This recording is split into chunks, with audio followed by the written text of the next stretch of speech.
We do not determine the guilty. We do not decide the punishment. We are merely the cold instruments of the Emperor's vengeance. There is no form of death unknown to us. There is no form of terror beyond our means. There is no enemy outside our reach. We are the blade that hovers over the throat of the traitor. We are the bullet that awaits the heretic's skull. We are the poison in the throat of the alien.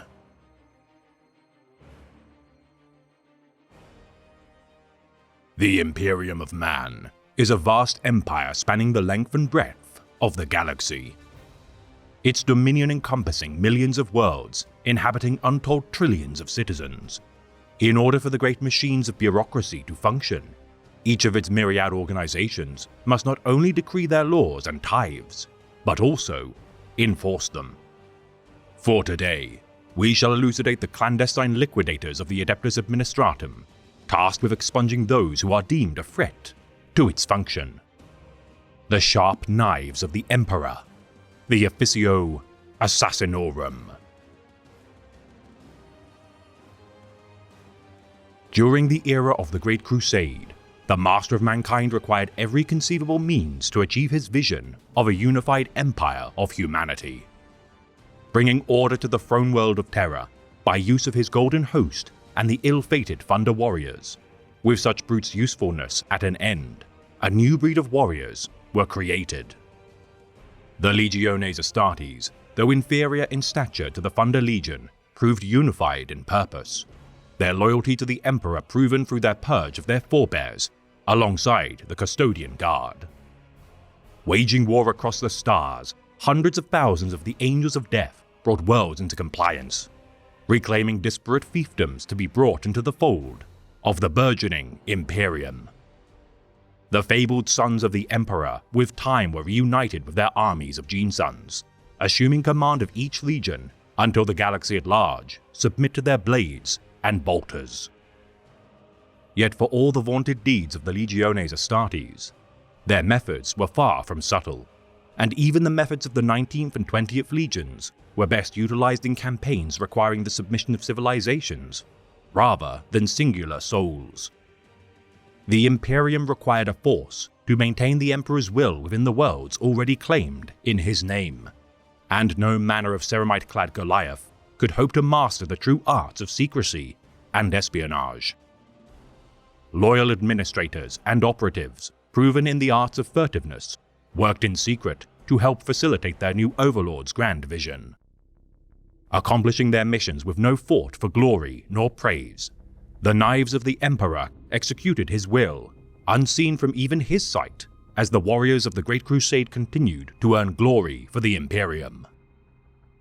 Ensuring that tithes promised to the Imperial war machine continued, and purging dissident voices seeking to usurp the Master of Mankind's vision, each planetary governor entrusted with rulership of their fiefdom quickly learned not to turn from the Emperor's light. As centuries passed, and the Imperium continued to swell, the ranks of the veteran assassins began to dwindle, their effectiveness dulled with time, and bodies slowing. Realizing the need to impart their skills to new generations of cutthroats, the enigmatic killers met with the Emperor and revealed their efforts made in his name. Admitting the grim necessity of such slaughterers, the Master of Mankind showed gratitude and sanction for their actions, regardless of their methods. Outlining the foundations of an organization specializing in silencing upstart threats to his regime, various clades were constructed and tasked with raising new generations of assassins. Inducting the most promising orphaned youths proven to show talent in rare acts of survival, the newly established Officio Assassinorum sired 6 clades specializing in various methods of murder. Honing their specialist methods of killing, the Calidus, Venenum, Culexus, Vindicare, Eversor, and Varnus clades drafted curriculums and training regimens to craft future generations of assassins. New methods in the arts of blades, poison, rifles and garrots were developed, as Director Primuses oversaw the expanse and results of their assigned clades. Under the jurisdiction of the Regent of Terra, Malcador the Sigillite, every clade of the Officio Assassinorum served the first Grand Master of Assassins by order of the Emperor, meticulously assigning each clade to enact missions of censure, elimination, and compliance throughout the worlds of the Imperium. So effective were their actions that none beyond the bounds of their organization ever knew of the existence nor evidence of their order. Yet with the dawn of the rebellion of the War Master of Chaos, Horus Lupercal, the Officio Assassinorum would be tasked with a new mission of paramount import. Learning of the duplicity of the Lupercal during the early years of the 31st millennium, as the traitor rebellion turned the worlds of Prospero and Istvan Free into barren wastelands, a swift means to decapitate this looming beast's head was required. The Legiones Astartes were strewn far and wide across the stars, and any maneuvers conducted by such direct assembled military might would quickly be quelled before their blades came close to cutting the thread of the War Master. Each clade dispatched assassins independently to slay the Primarch of the 16th Legion, yet each and every one failed in their attempt. Seeking an opportunity to bring the full might of the Assassinorum to bear, the Sigillite, under the advisements of the Captain General of the Legio Custodes, Constantin Valdor, assembled the first execution force of its kind. Combining their disparate methods of extermination, the assassins known as Coin, Iota, Fontariel, Jenica Solm, Aristide Kell, and the Garantine undertook their monumental task. Never before had precedent been set for a force of this otherwise overwhelming scale of violence, for to deploy a singular assassin was a decision not made lightly by the Imperium or the Emperor. Yet such was the threat posed by the War Master of Chaos, that any means necessary would be approved in order to quell his rebellion before more death and destruction could be wrought. The Imperial Execution Force was sanctioned to ignore their clade's preconceived moral outlines and strictures, for this mission was of too great import to be derailed. Foreseeing the impending threat to his well-laid plans, the first chaplain of the Word-Bearers, Erebus, initiated his own scheme to destroy the execution force. Having boarded a Silent Sisterhood voidcraft harboring the Black Pariah experiment created by the Culexus clade 2 years prior, the assassin codenamed Spear proved to be a fitting means to foil the Sigillite's plans. The coordinates of the vessel destined for the heart of a nearby sun in order to safely eliminate the crazed and unstable Black Pariah. The Hand of Fate conducted chaos rituals upon his captured subject and bonded a demon of the warp to its form.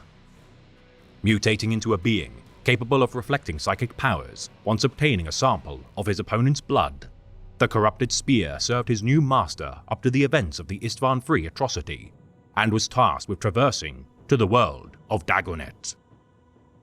Seeking a document sent to its surface containing a trace of the Master of Mankind's own blood, should the Spear obtain such a sample, it could prove capable of slaying the Emperor by using his own psychic might against him.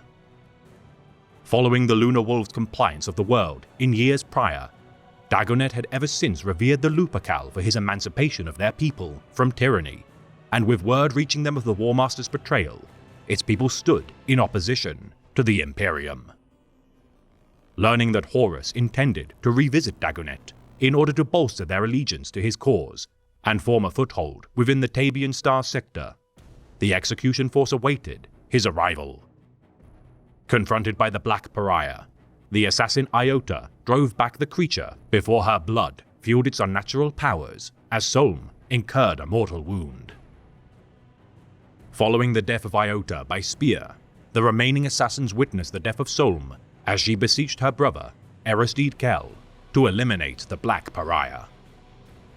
Their mission severely exacerbated by the thrall of Erebus, the execution force continued their mission to kill the War Master as the last remnants of loyalist defiance on the planet perished.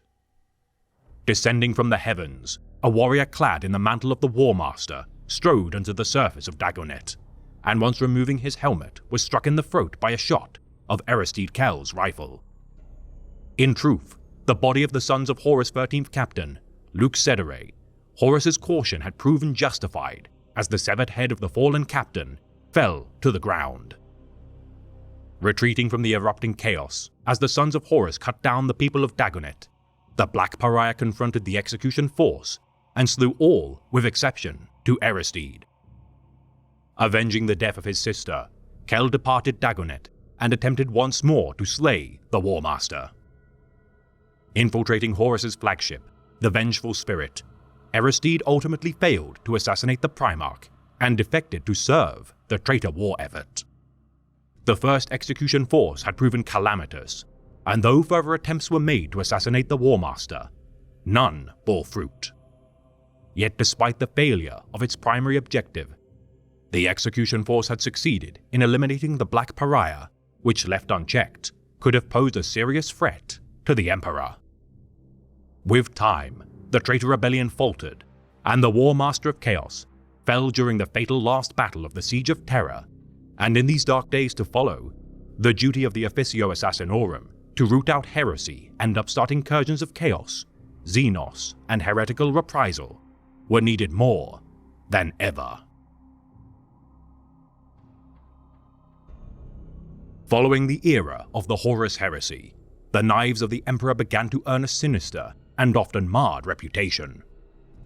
The assassins of the Kalidas were revered for the successful assassination of the traitor Primarch, Konrad Curze, yet during the Age of Apostasy, a renegade of their order had attempted to slay the reigning Grand Master of Assassins, as the tyranny of High Lord Goj Vandire tore the Imperium apart. Atrocities took place within the Imperial Palace, and none could deny that these unstable killers, though invaluable to the Imperium, had caused much needless suffering.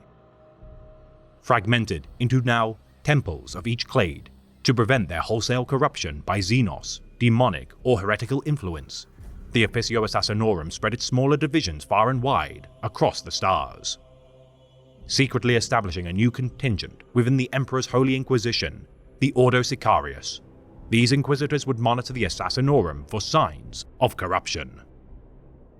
Limiting the dispatch of assassins to require the approval of 2/3 of the Senatorum Imperialis of the High Lords of Terra, all actions of any active assassin must be relayed to an assigned inquisitor in order to monitor and inspect their progress.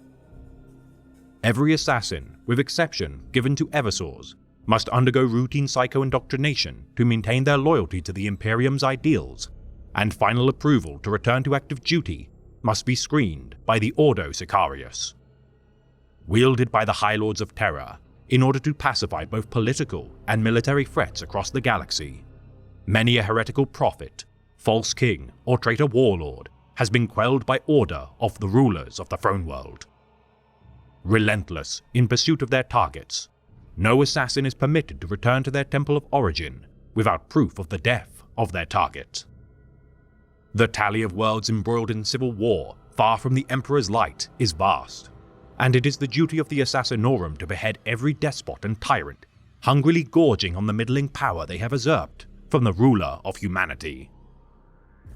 No longer a mystery to the wider Imperium, woe betides any planetary governor or greedy bureaucrat foolish enough to refuse to pay tithes to the Imperium, for the promise of reprisal at the hands of the Emperor's knives is swift and bloody. No matter a wayward subject status, whether they be a monarchic noble, naval admiral, militarum general, or even Space Marine chapter master, the Assassinorum does not discriminate in its application of force should their targets prove to defy the Emperor's will. Armed with exotic and strange weaponry, ranging from simple garrots and knives to phase swords and neural shredders, even an unarmed member of the Assassinorum has plentiful methods available to eliminate their targets. Debriefed to an exhaustive degree once returned from a successful mission, every assassin is scrutinized in their methods used and flaws in their application before being dispatched once more to hunt a target of the Imperium. Overwhelmingly drawn from orphan stock, every assassin eschews their former identity in order to better serve their temple. Trained within Schola Progenium alongside future commissars, Astra Militarum generals, Sisters of Battle, and judges of the Adeptus Arbites, Only the most violent and menacing candidates are mysteriously spirited from the ranks of their peers. Tested to survive acts of starvation, unarmed brawls, and immersion into low-light conditions when en route to Holy Terror for further training, it is typical for only 1/10 of such aspirants to survive their journey, if any.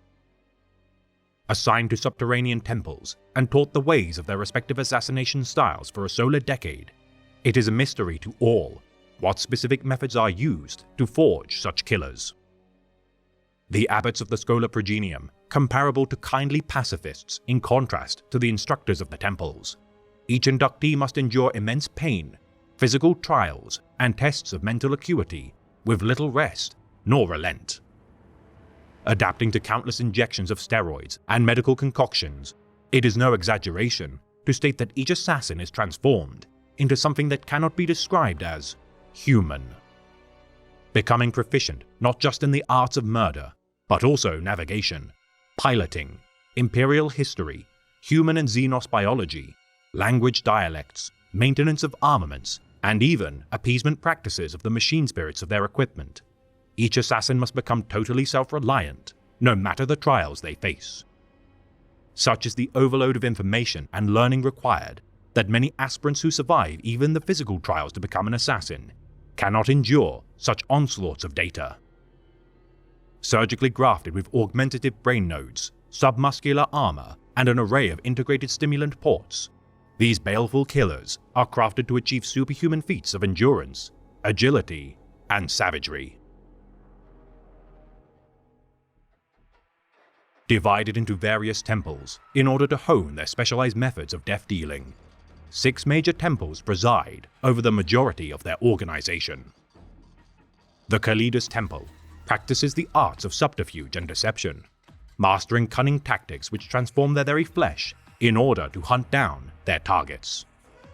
Dispatched to conduct missions which may upset the fragile bureaucracy of the Imperium, the mark of a veteran Kalidas assassin is their ability to slay their targets, leaving no trace of their presence. Ever patient in their planning and execution of their task, some assassination attempts take years to accomplish as they weave themselves into false identities to better understand the routines and habits of their targets. Wielding Catan phase swords capable of slicing through the toughest of armor, few defenses can prevent these punch daggers when combined with an array of poison throwing knives and neural shredders, and several assassins practice the ritual of leaving death cards on the bodies of their slain, which when touched produce a hololithic image of their kill's last moment of life. Dosed with potent polymorphic drugs, enabling their body's chameleonic properties, none know the extent of Kalidas assassins currently masquerading in places of powerful Imperium or even Xenos officials. The assassins of the Culexus Temple strike fear into the hearts of mortals by virtue of their sinister reputation and visage. Skull-helmed creations, regarded by the Eldari race as evil incarnate, these pariahs are feared even by their peers within the Officio Assassinorum. Their mere presence driving many souls to madness. Psychically powerful beings are enfeebled when in close proximity to these malevolent and soulless entities. The void of their existence, emphasized through their cold, depthless eyes, paranoia and anxiety are the tools of the Culexus trade. Causing panic attacks, seizures, and waves of dread while stalking through the shadows, even a noble warrior of any creed can be brought low by these morbid killers. Harnessing their pariah essence by use of their temple's training, none among the Assassinorum are more adept at combating heretical, demonic, and Eldari foes. The Vindicare Temple forged snipers of peerless skill and patience, resulting in operatives capable of incredible feats of marksmanship. Championing clean kills achieved with perfect application of force, adepts of the temple establish firing positions and remain in a state of metabolic-induced near hibernation states until the optimal time to strike presents itself. Able to slow their heart rate to a single beat per minute, such assassins are instantly roused by subliminal mental triggers should their target be observed. Motionless for as long as solar weeks on end, these immensely patient killers can sow pandemonium with but a single shot before returning to their temple for their next assignment. Assassins of the Eversor Temple are vicious beyond measure and specialize in terror tactics. Less comparable to a scalpel's blade, but rather a butcher's machete, these hideous abominations serve as a necessary tool of war and are the only temple not permitted to be stationed on Holy Terra. Stored within cryostasis crypts, most deployed by their single-use drop pods are rarely expected to return from their assignment alive.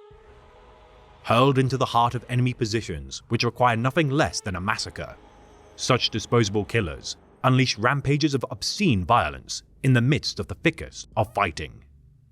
Superhuman killing machines, these assassins are pumped with an array of chemicals and fitted with cybernetic implants suited to exploiting their already volatile aggression. Their taloned claws rending their enemies into ribbons. Should an Eversor eventually be felled, the mixtures of toxins within their bodies react to the point of detonating, allowing for a final act of devastation to mark the end of their tormented existence. The Adamus Temple acts as the oldest branch of the Assassinorum, specializing in mastering swordsmanship drawn from the traditions of Old Earth, though no records can confirm if this clandestine temple remains active during the era Indomitus. The Venenum Temple exclusively poison their enemies, their time-delayed composites allowing for their operatives to escape before their target has succumbed to their deadly toxins.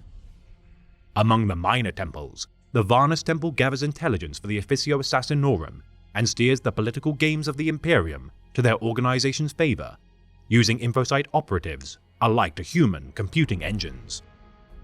Orchestrating infighting within the ranks of their target's own forces, these enigmatic manipulators have left the barest scraps of their presence throughout the millennia.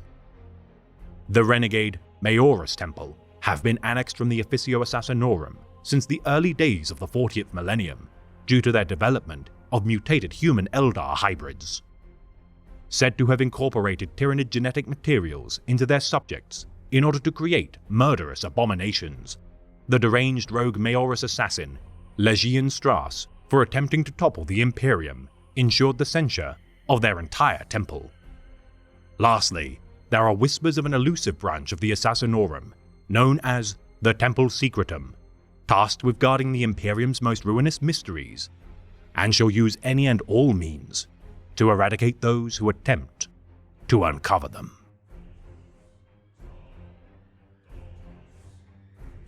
An assassin's body is his most powerful weapon. He can smash through steel with his hands and feet. He can climb sheer surfaces, leap gaping chasms, run as fast as the wind, and endure hardships that would kill a lesser man. None can withstand pain or hurt like an assassin.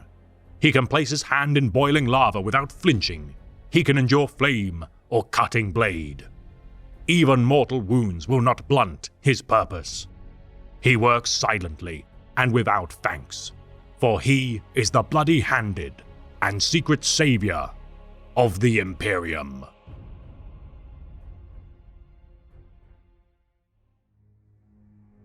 This has been a tale of the Great Imperium of Man, read by the Remembrancer.